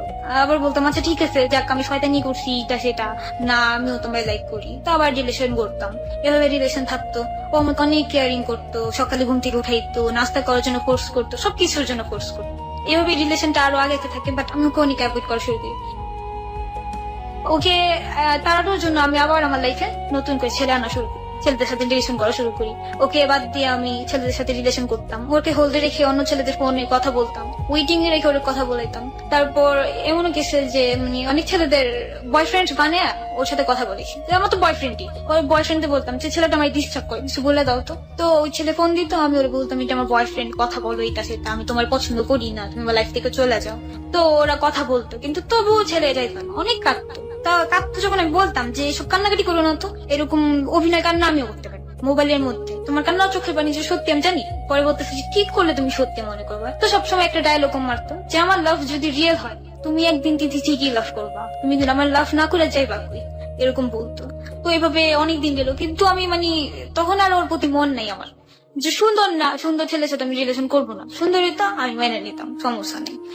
তো এর জন্য ওর সাথে অ্যাভয়েড করা শুরু করলাম, ওকে অনেক কষ্ট দেওয়া শুরু করলাম। তো অনেক কষ্ট পেতো, ওর সাথে কথাবার্তা বন্ধ করে দিছি। তো বন্ধ করার পর ওর ফ্যামিলিতে এটা জানাজানি হয়ে গেল যে একটা মেয়ের সাথে রিলেশন আছে। তো ওর ফ্যামিলি ঠিক ওর সাথে অনেক রাগারাগি যে তুমি কেন রিলেশন করছো, যার সাথে রিলেশন করছো ই করে ফেলো, ব্রেকআপ করে ফেলো, এটা সেটা। তো ওর এক ফ্রেন্ড ছিল, যে ফ্রেন্ডের দ্বারা ওর আমার সাথে পরিচয়। তো ওর মার কাছে, তুষারের মার কাছে যে ওর অনেক কথা বল যে এই তিথি ভালো না, ও আলতু ফালতু মেয়ে, অনেক ছেলের সাথে রিলেশন করে। তো এর জন্য ওর মা মানে কোনো মতেই আমাকে পছন্দ করতো না। তো তারপরে আমি শুনলাম, ওর থেকে জানলাম যে ও বাড়ি থেকে বের হয়ে গেছে, যে আমার পছন্দের মেডিকেন তুমি পছন্দ করবা না, তো আমি বাসায় থাকবো না, আমি চলে যাব। তখন বাড়ি থেকে বের হয়ে গেল, বের হয়ে যাওয়ার পরে অনেকদিন বাইরে ছিল, বাইরে থাকার পর অনেক কষ্ট মষ্ট করে থাকে। আর যেটা হচ্ছে মেন কথা যে ওর সিটের বিজনেসেই ওর ফুল ফ্যামিলিটা চলে। তো মানে ওর বাবা হচ্ছে অসুস্থ, হার্টের প্রবলেম আছে, যার কারণে ওর বাবা কোনো কাজ করতে পারে না। তো ওরই ফুল ফ্যামিলিটা চালাইতে হয়। ওরা হচ্ছে 2 ভাই 1 বোন। তো ও যখন বাসা থেকে বের হয়ে যায় তখন ওর ফ্যামিলিটার খুব প্রবলেম হয়েছে। তো তখন আবার ওর ফ্যামিলি ঠিক করে ঢাকায় নিয়ে আসে। আচ্ছা ঠিক আছে, আমরা মেয়ে বাসায় প্রস্তাব নিয়ে যাবো, আচ্ছা তুমি বলো, সমস্যা নেই। তো সেই মুহূর্তে যখন ওর ফ্যামিলি রাজি হয় তখন সে আমাকে ফোন দিয়ে বলে যে আমার ফ্যামিলির আমি ম্যানেজ করছি, এটা সেটা, আমি তোমার বাসায় বিয়ে প্রস্তাব পাঠাতে। তখন আমি তো আমার মাথায় বাড়ি পড়ে, কেন আমি বিয়ে করবোই না, কোনো মতে বিয়ে করবো না রে। তো তখন ওর সাথে আমি আরো ই করি যে তুমি আমার থেকে অনুমতি না নিয়ে তোমার ফ্যামিলির কেন জানাইছো এই কথা, আমি তোমাকে বিয়ে করবো না। তো সে তখন আবার বলে যে দেখো তিথি, আমি অনেক কষ্ট করে ম্যানেজ করছি আমার ফ্যামিলিকে, আমি তোমার জন্য অনেক কিছু করছি যা না করতে হয়েছে আমার এই বছরে 7 বছর আমি না করছি, তো তুমি আমাকে এভাবে ছেড়ে দিও না। তো এরকম বলতো। তো সেখানে তারপর আমি ওকে বললাম যে যদি আমাকে বিয়ে করতে চাও তোমার 5 বছর ওয়েট করতে হবে। তো বললো যে কেন, আমি 5 বছর কেন ওয়েট করবো? তো বলতেছি আমি 5 বছর আমার ক্যারিয়ার দাঁড়া করাবো তারপর। তো মাঝখানে আবার কি, আমি আমাদের পার্লারের নিজের পার্লার ছেড়ে আমি একটা জব নিই সেন্টার রোড, সেখানে হচ্ছে এক নেত্রীর পার্লারে আমি জব নিই। তো নেত্রীর ছেলে হচ্ছে গান করে, তো কিছুদিন পর ওর এক অ্যালবামটা বের হবে। আর দ্বিতীয় অ্যালবামটা হচ্ছে সেটা আমার সাথেই বের হওয়ার কথা ছিল। আপনি গানও গাইতে পারেন? হ্যাঁ। আপনি এই কণ্ঠটা আপনার যে ট্র্যাপ ছিল সেই ট্র্যাপে কখন ব্যবহার করতেন? টু বি অনেস্ট, মানে আপনি ছেলেদেরকে পটানোর জন্য বা ছেলেদেরকে সাথে খেলে দেওয়ার জন্য, have you ever use that vocal? কিছু কিছু টাইম করতাম, যেমন অনেকে গান পছন্দ করতো, তো অনেক ছেলেকে এই গান শোনাইতাম, যেমন ও বলতো গান শোনাও, তো গান শোনার পরে বলতো যে ওয়াও তোমার কণ্ঠ তো অনেক সুন্দর, এটা সেটা, মানে গানে আরো বেশি একটু ইমপ্রেস হইতো। দ্যাটস ওয়াই প্রিয় শ্রোতা, আমরা এখানে এন্টারটেইন করার জন্য আমরা আসলে ওর কাছ থেকে কণ্ঠটা মানে গান শোনাইনি আপনাদেরকে, আমরা আসলে এটা একটা সত্য ঘটনার একটা ছোট পার্ট হিসেবে নিয়েছি এখান থেকে, কারণ জেবিএসবি যে ধরনের রিয়েলিটি শো এখানে গান যায় না। ওকে, তারপর আপনি বলছিলেন যে তো সেখানে যে জব নিই, তো সে জবে আমার ওই যে ছেলের সাথে আমার কাজ করার কথা ছিল গানের অ্যালবামে, তো সেই ছেলের সাথে আমার কন্ট্রাক্টের কিছু একটা হয়, মানে যে তুমি যদি গান করতে হয় তো তোমার 5 বছরের কন্ট্রাক্টে তোমার আমার সাথে সাইন দিয়ে নিতে হবে যে তুমি আমাকে ছাড়া কারোর সাথে গান করতে পারবে না। তো এই জন্যই আমি ওকে বলি যে 5 বছর আমি আমার ক্যারিয়ার দাঁড়া করাবো, তারপর আমি তোমাকে বিয়ে করবো। কিন্তু ওর কাছে অতটা সময় ছিল না, 5 বছরের মতো টাইম ছিল না। তো এর জন্য বলতেছে যে না আমি 5 বছর ওয়েট করতে পারবো, আমি কিছু বুঝি না, 5 বছর আমি কিছু বুঝি না, তোমার ক্যারিয়ার কিসের ক্যারিয়ার, আমি যতটুকু টাকা কাজ করি আমরা আদায় করি, তো সেটা তো তোমার হয়ে বেশি হবে। যাই হোক, আমার নিজের পায়ে আমাকে দাঁড়াতে হবে, আমি এত বড় একটা সুযোগ পেয়েছি, আমার খুব স্বপ্ন ছোট থেকে আমি সিঙ্গার হব, একজন বড় সিঙ্গার হব, কিন্তু সেটা যদি এখন আমি চাও পূরণ না করতে পারি তাহলে কেমন লাভ হলো? আমার লাভের কোনো দরকার নেই, আমি আমার গান দরকার। তো তখন অনেক রাগারাগি করি, রাগারাগি করার পর তো একটা পর্যায়ে তার সাথে আমার বলা হয় যে আমার সাথে দেখা করো দেখি। তো বলছি কেন দেখা করো? তো বলতেছে যে দেখা করো, তুমি আমাকে দেখার পর তোমার যদি আমাকে ভালো না লাগে তো তুমি আমাকে রিজেক্ট করে দিও, আর তুমি আমাকে দেখবা আর আমি তোমাকে কিছু কথা বলবো। তুমি বলছি কি কথা?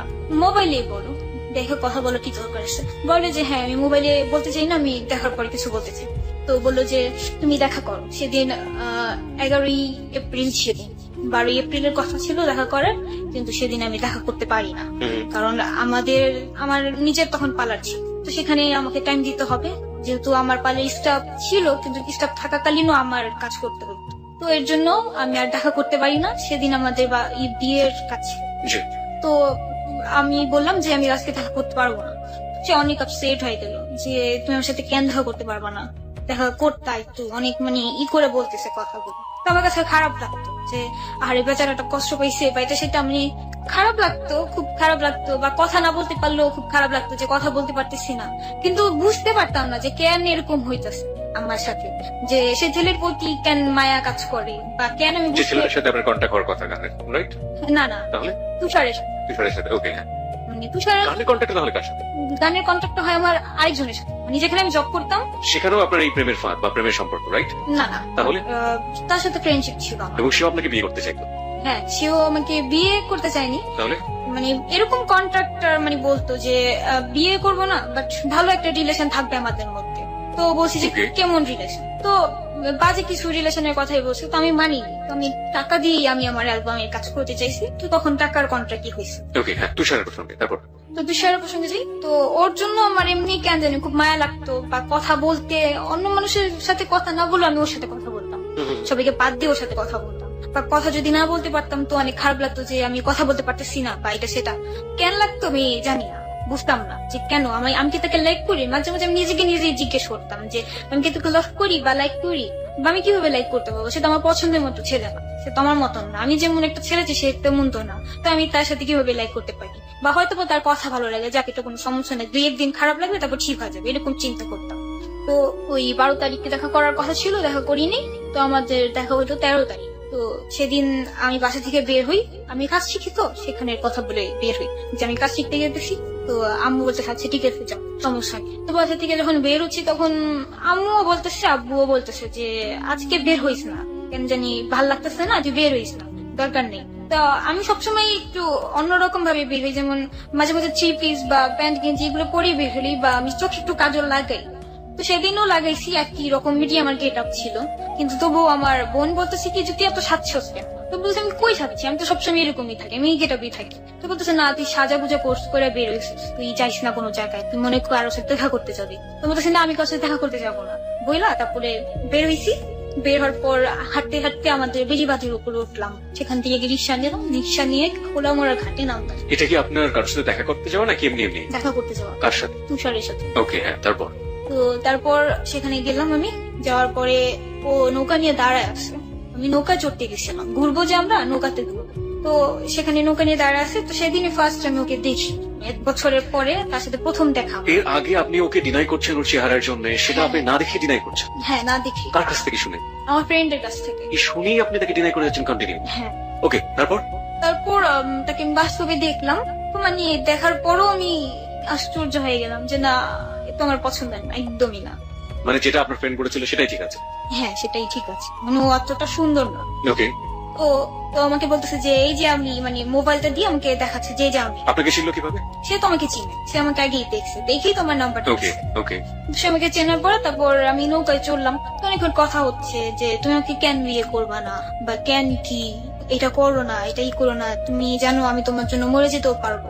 তুমি বলছি এগুলি ডায়লগ মারি, ছেলেরা মরতে পারে। আপনি এতটা সাহসী ছিলেন যে নদীর নৌকার মধ্যে অচেনা একটা ছেলেকে উঠে আপনি এই ধরনের কথা বলছেন?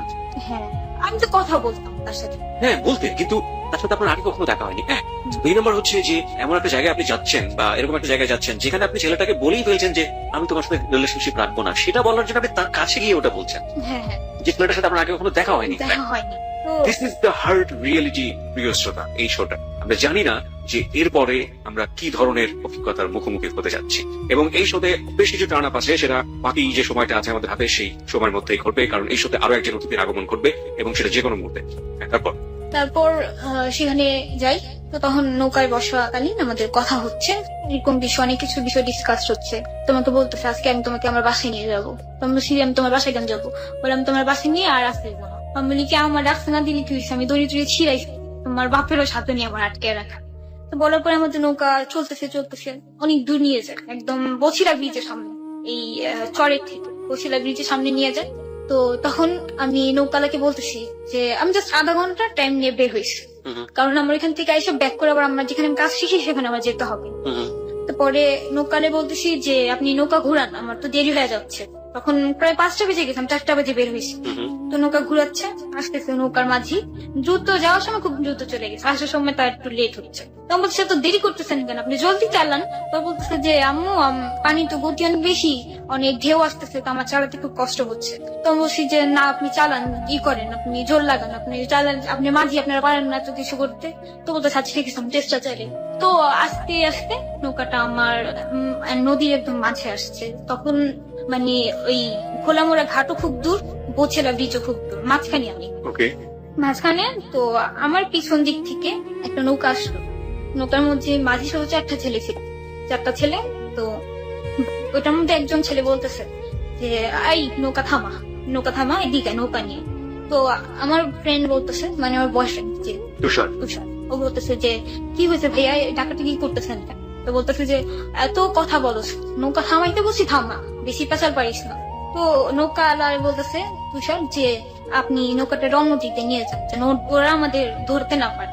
তো মাঝি কি করলো, আমার নৌকা সাইড না করে বরঞ্চ তাদের সামনে দিয়ে নিয়ে যাচ্ছে, তাদের দিক থেকে আমার নৌকাটা নিয়ে যাচ্ছে। তো তাদের মাঝে কি করলো, তাদের নৌকা একদম আমার নৌকার সাথে লাগাই ফেলে। তো এখানে একটা ছেলে তার পা দিয়ে আমার নৌকাটা আটকাইছে, আর বাকি যে 3জন ছিল তার মধ্যে ঠিক 2জন আমার নৌকায় চড়ছে। পরে এসে নৌকাওয়ালা বলতেছে ওই ছেলে 2টা আমার নৌকা উঠলো, উঠার পরে তারা বলতেছে যে কোথা থেকে আসছোস। তো আমি বলতেছি যে আমি আমার জায়গা বললাম যে আমি হাজিরাবাদ থেকে আসছি। পরে ওরে জিজ্ঞেস করতেছে তোর বাড়ি কোথায়? তো বললো যে ওর বাড়ি বংশাল। পরে বলতেছে যে এদিকে কি করতে আসছিস তোরা? তো বলতেছে আমরা ঘুরতে আসছি। তো বলতেছে যে ঘুরতে আসছোস, তোরা জানোস এদিকে মার্ডার হয়েছে যে 2 দিন আগে? তো আমি বলছি যে না আমরা তো জানি না এইসব বিষয়। ওই বলতেছে ঘুরতে আসছোস কেন, এটা কি ঘুরার জায়গা? এটা ঘুরার জায়গা না, এদিকে নদী পাড়াপাড়ের জায়গা, কেউ বসে তোদের ঘুরতে, ঘুরার তো সাহস কিসে? তো কি করলো ছেলেটা, বলে কি নাম নৌকার থেকে নাও, বলতেছে আমারে আর আমার ফ্রেন্ডে তুষারে বলতেছে নৌকা থেকে নাও। তো বলতে নৌকা থেকে আমরা কেন নামবো? তো সেই মুহূর্তে আমার আরেক ফ্রেন্ড আমার ফোন দিতেছে যে দেখছি কই আসিস তুই, বাসায় তো আয়, তোর মাত্র আমার ফোন দিস এটা সেটা বলার জন্য। তো তখন আমি আমার ফোন বাজতেছে, এর মধ্যে ছেলেটা আমার মোবাইলটা নিয়ে নিছে, আমার মোবাইল, আমার পার্স, তার সাথে আমার ফ্রেন্ডের মানে আমার বয়ফ্রেন্ডের তুষারের মোবাইল, ওর পার্সও নিয়ে নিছে ছেলে 2টা। নেওয়ার পর এখন তুষার বলতেছে যে আপনি তো যা নেওয়ার তারপর নেওয়া হয়ে গেছে, তখন চলে যান। তো বলতেছে যে না আমাদের আর কিছু বাকি আছে আমার।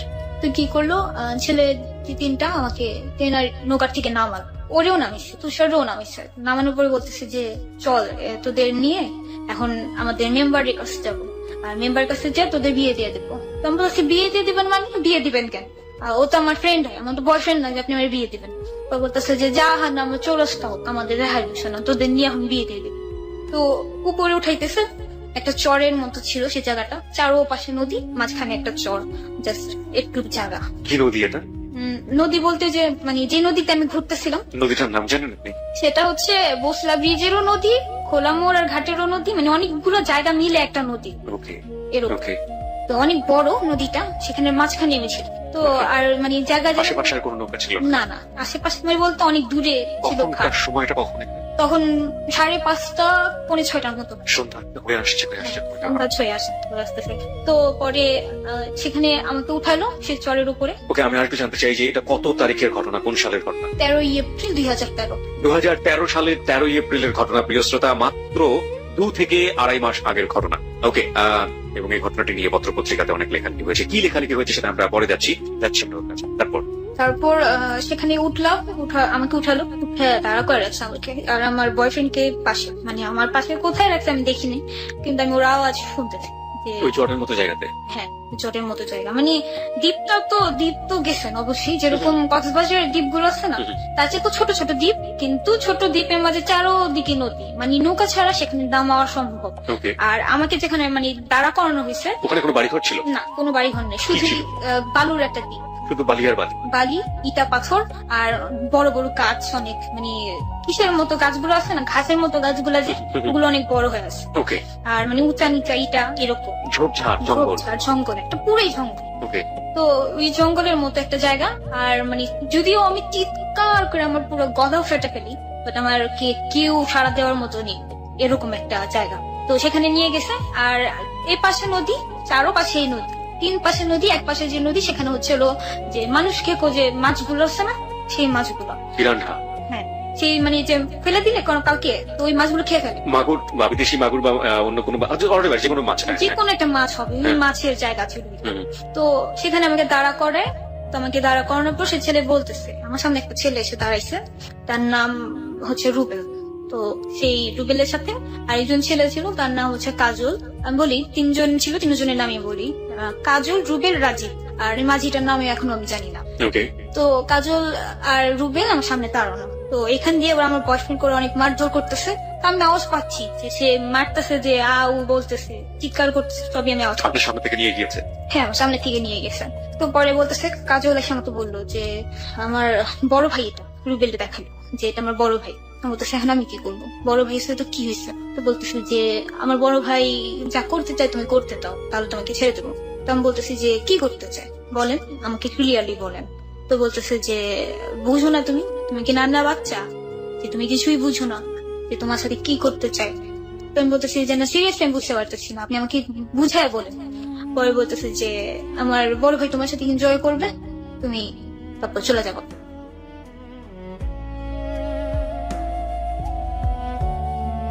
তখন আমি পুরো চেয়ে আমি বলতেছি এনজয় করবো, মানে আমি কি এনজয় করার মতো মেয়ে? আমাকে দেখে ওরকম লাগতেছে যে আমি ওরকম কোন জায়গা থেকে উঠে আসছি যে আমার সাথে এনজয় করবে, ছেড়ে দিবে, শেষ, তারপরে আর কিছু হবে না। পরে বলতেছে যত পেশাল পারস কে, তুই জানোস তোরে যে আমি এদিকে মাইরা ফালাই দিলে তোর কেউ খুঁজে পাইবো না। তো আমি বলতেছি যে খুঁজে না পাইলে না পাবে, মাইরা ফেলতে মন চাইলে মাইরা ফেলেন, কোনো সমস্যা নেই, আমার যা করতে বলছিলাম তা করতে পারবো না, কোনো মতেই না। তো তখন অনেক কি হয় ওদের সাথে, আমার হাতাহাতি হয় প্রচুর, চিল্লা চিল্লি, ওই ছেলেরা আমার গায়ে টাচ করতে গেলে টাচটা মানে আমি হাত ছড়াই দিই, এটা সেটা অনেক কিছু। তো প্রথমেই রুবেল আমার সাথে জোরপূর্বক মানে জোর জবরদস্তি আমার সাথে মানে ফিজিক্যালি রিলেশনটা করে।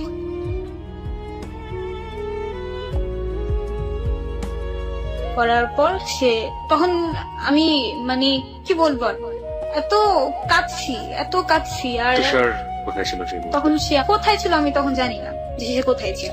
তো তখন সে আমার সাথে এমন করলো, পরে আমি আপনি তখন সাউট করছিলেন না, তুষারের নাম ধরে ডাকছিলেন না? হ্যাঁ অনেক চিৎকার করছি প্রচুর। যখন আমি সেই জায়গাটা দাঁড়াইছিলাম তখন আমি ভাবতেছি যে যদি আমার হয়তো যে হঠাৎ করে একটা মানুষ আসতো যে কিনা একজন ফেরেশতা এসে আমাকে উঠাই নিয়ে চলে যেত, কেউ আমায় কিছু করতে যদি না পারতো, তাহলে হয়তো বা ভালো হইতো। আমি শুধু এইটাই চিন্তা করতেছি যে অলৌকিক কিছু কি ঘটবে বা ঘটার মতো, এরকম যদি ঘটে তো অনেক ভালো হবে। এরকম কিছুই ঘটে নাই। তখন তাদের কাছে অনেক চিৎকার করছি আর বলছি যে আমি আপনার ছোট বোনের সমান হব, আমাকে ছেড়ে দেন, আমাকে বাসায় যেতে দেন, আমাকে এরকম করেন না। আমার বয়স তো এত বেশি না, আমি অনেক ছোট একটা মেয়ে। তারা আমাকে বলে যে তুই বোনের নাম নিস না, আমার মার নাম নিস না।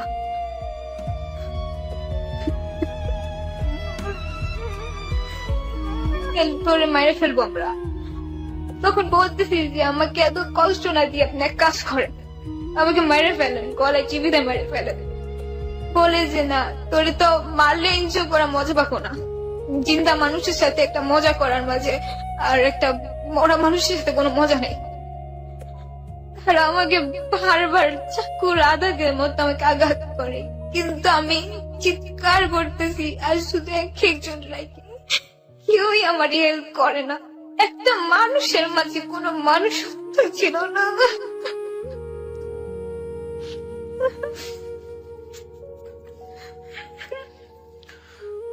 প্রিয় শ্রোতা, আমরা ঘটনার এখন যে জায়গাটিতে রয়েছি সেটা নির্মম বাস্তবতা। এবং সেই বাস্তবতা কতটা ভয়াবহ হতে পারে যারা একদম প্রথম থেকে শুনেছেন তারা বুঝতে পারবেন। এবং উই আর ট্রুলি স্পিচলেস। আমরা জানি না এই ঘটনার বিন্যাস গুলো কেমন, আমরা জানি না তুষারের রোলটা ওই মুহূর্তে কিভাবে হচ্ছে।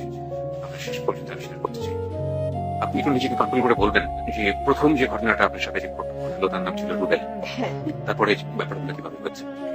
প্রথম রুবেল ছিল, তারপর সে চলে যাওয়ার পরে এই দ্বিতীয় কাজল আছে। বিরতির ঘন্টা বেজে গেছে প্রিয় শ্রোতা, আমরা বিরতির পরে ফিরে আসতে চাই। যাহা বলিব সত্য বলিব আজকে চরম অপ্রিয় একটা সত্যকে ফেস করছে। আমরা বিরতির পরে তাৎক্ষণিকভাবে ফিরে এসে সেই সত্যের মুখোমুখি আবারও হব। আপনাদের সবাইকে মনে করিয়ে দিতে চাই, আপনারা শুনছেন এবিসি রেডিও FM 89.2। আরজি কিবরিয়া আপনার সঙ্গে রয়েছে আরজি কিবরিয়া টিম, আরজি সুমন এবং সাউন্ড এডিটর মঞ্জু। সার্বিক সহযোগিতায় রয়েছে হ্যালো 920 টিম। এবং প্রিয় শ্রোতা, আজকে তিথি রয়েছে এখানে। তিথি তার জীবনের অপ্রিয় সত্যগুলো একের পর এক আজকে অবলীলায় বলছে। সে নিজেকে কোনো গোপন করেনি, তার জীবনের যে অপরাধগুলো ছিল সেগুলো সে অবলীলায় আজকে স্বীকার করেছে। এবং যে উদ্দেশ্য নিয়ে আজকে যাহা বলিব সত্য বলিবতে এসছে সেটা হলো তার মতো ভুল, তার মতো পাপের শাস্তি কিংবা তার মতো অপরাধ যেন পৃথিবীর আর কেউ না করে, এইভাবে যেন কেউ কখনো ভিকটিম না হয়। আমরা ঠিক সংবাদের পরপরই ফিরে আসবো। সেই ফাঁকে আপনি কারো একবার মনে করিয়ে দিতে চাই, তিথির এমন একটি ছবি ফেসবুকে দেওয়া হয়েছে যেটাতে আপনার কিছুটা হলেও আপনি ফ্লেভার পাবেন, যাতে কোনো ক্ষতি না হয় সেভাবেই সেই কথা মাথায় রেখে আমরা ছবিটা দিয়েছি। আমাদের ফেসবুকের ঠিকানা হচ্ছে www.facebook.com/abcradiofm 89.2। আমি আবারও বলছি www.facebook.com/abcradiofm 89.2। ওখানে যাবেন, যাওয়ার পরে আপনি লাইক দেবেন। লাইক দেওয়ার সঙ্গে সঙ্গে আপনি আমাদের জেবিএসবি এবং এবিসি রেডিও দুটোরই ফ্যান এবং মেম্বার হয়ে যাবেন। আমরা সংবাদের পরই ফিরে আসবো।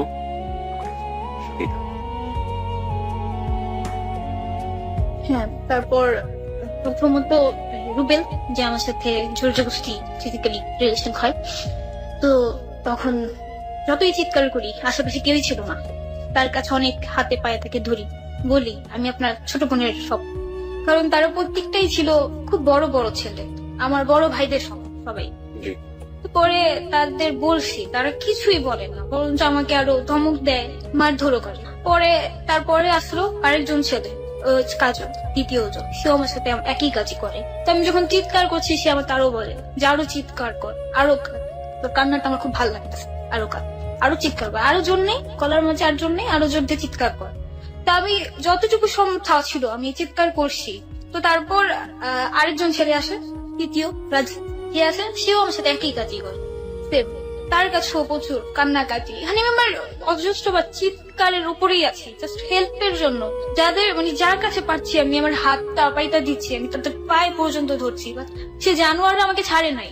জানোয়ার যেমন একটা মরা মাংস কেটে যেমন টুকরা টুকরা করে খায়, ছিঁড়েছে, ঠিক তেমন করে আমাকে খাইছে তারা। সেইখানে তিনজনের মধ্যে আমাকে কেউ একজন হয়তো বা আমার গলায় ধরে, ওখানে একটা দেয়াল ছিল, শুধু একটা দেয়াল, সেই গলায় ধরে আমাকে দেয়ালের মধ্যে ফিক্কা মারি। আমার মাথায় প্রচন্ড ব্যথা পাই, যেটার জন্য আমার এখনো ট্রিটমেন্ট চলতেছে।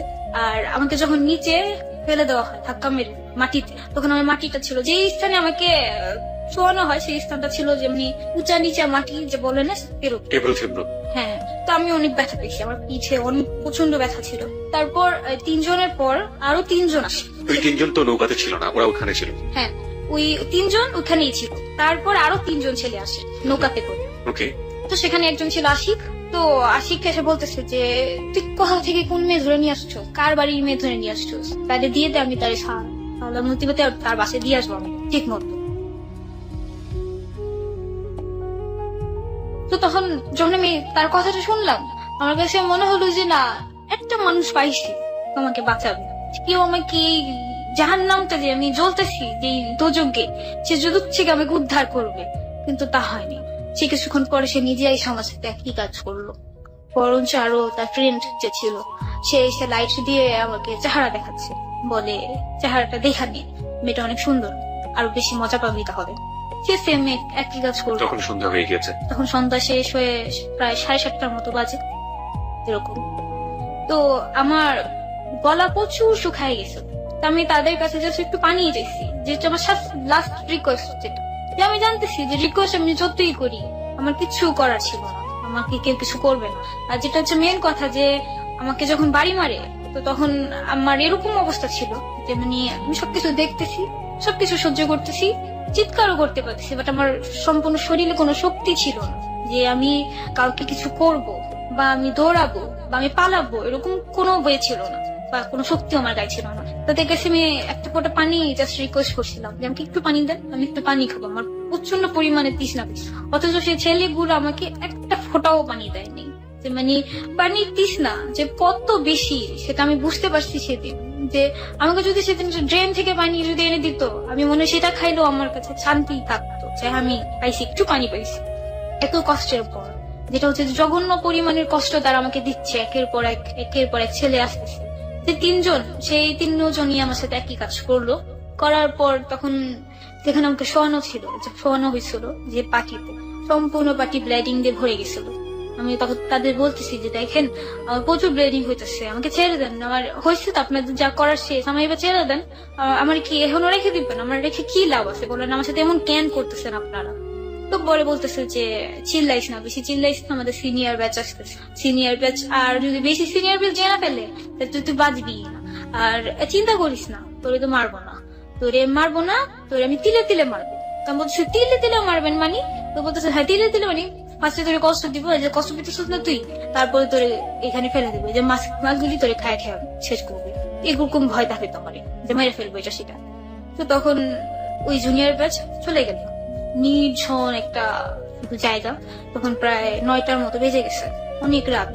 আর একটা জঙ্গল, একটা রাতে কেমন হইতে পারে বুঝতেই পারতেছেন। কোনো কিছু নাই, আশেপাশে কোনো কিছু দেখা যাচ্ছে না। তো আমার বয়ফ্রেন্ডে দেখলাম, ছেলেগুলা যাওয়ার আগে সে আমার বয়ফ্রেন্ডে আমার উপরে ফিকে ফেলে দিছে, বলে যে তোরে চান্স দিলাম, যা তুই যদি কিছু করতে মন চায় কর।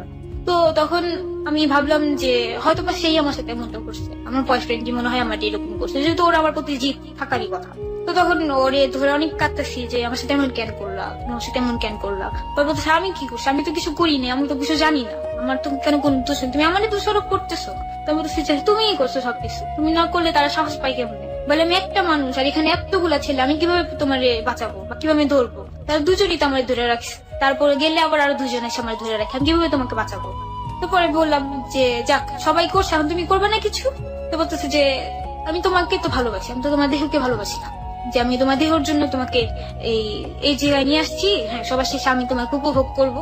তো পরে আমাকে ধরে ধরে নিয়ে যাচ্ছে। সে ছেলেগুলো বলে কি যে তার পাশে আরেকটা দ্বীপ, সেই দ্বীপটা হচ্ছে আরো জঙ্গলের মতো, সেখানে ফেলে রাখলো আমাকে। তারা চলে গেল সবাই। তুষার বলতেছে যে আমাদের ঘাট পর্যন্ত দিয়ে আসেন, আপনি এখানে ফেলে রেখে গেতেছেন, কে আমাদের বাঁচাবে? পরে বলে কি দূর তোরা যে যেমনি মন চামনে বাঁচলে বাঁচবি, না বাঁচলে মরে যাবি, গেছা আমগো কি, আমরা বাঁচতে পারলেই চলে।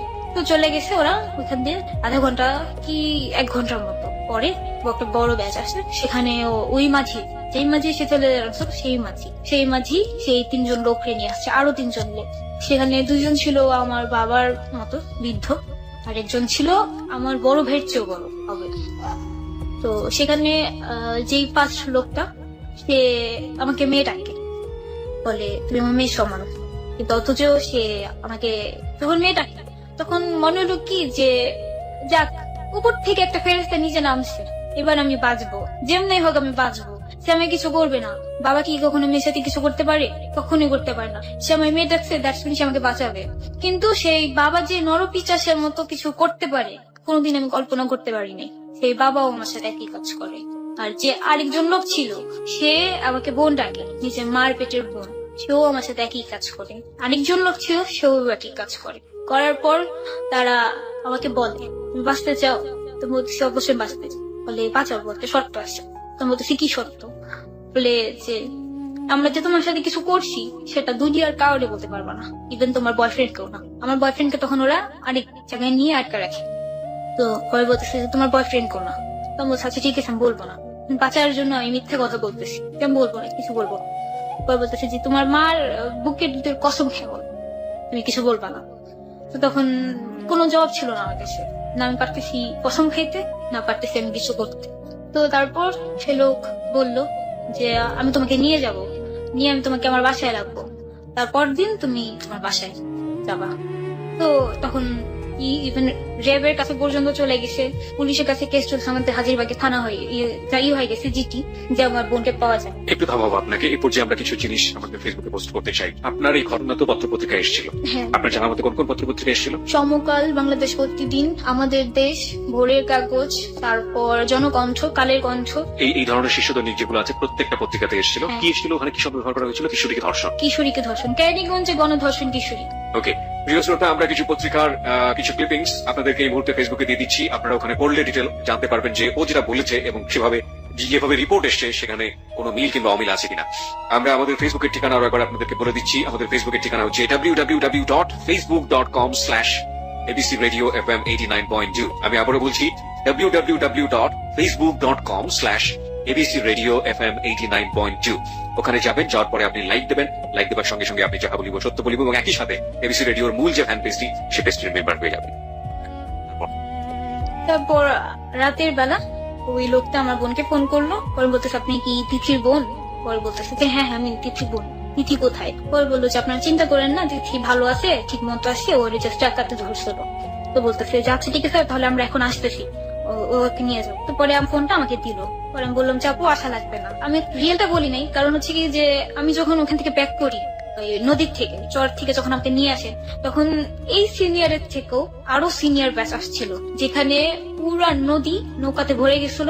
আর সেখানে এক একটা নদীতে 10-12 জন করে ছেলে ছিল, যারা একই কাজ আমার সাথে করার জন্য আসতেছিল। নৌকাতে? হ্যাঁ, কিন্তু তারা মানে যে আমাকে পায়নি। আমি তখন আশা করতেছি, তো তখন আমাকে আনা হয়েছে একদম চেহারা, মানে আমাকে মাথায় কাপড় দিয়ে পুরো ফেসটা ঢাকা, যে মানে মাঝখানে, সবার মাঝখানে আমাকে বসাইছে, যেন কেউ বুঝতে না পারে আমি মেয়ে বা আমি একটা মেয়ে বসে আছে এর জন্য।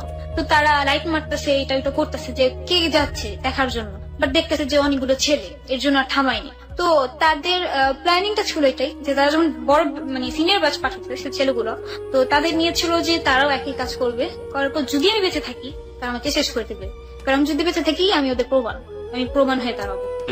তো এছাড়াও জুনিয়র ব্যাচও ডিসাইড দিয়েছিল আমাকে মেরে ফেলার। তো এক ফ্রেন্ড আরেক ফ্রেন্ডে বলতেছে যে মারতে হলে তো দুজনকে মারতে হবে, একজন মারলে আরেকজনের সাক্ষী হয়ে থাকবে, আরেকজন মারলে আরেকজনের সাক্ষী হয়ে থাকবে। তো ওই যে ছেলে ছিল যে আশিক, ও খুব চালাক, বলে যে মেয়েটারে শেষ কর, ছেলেরে কোনোভাবে বুঝায় নেওয়া যাবে।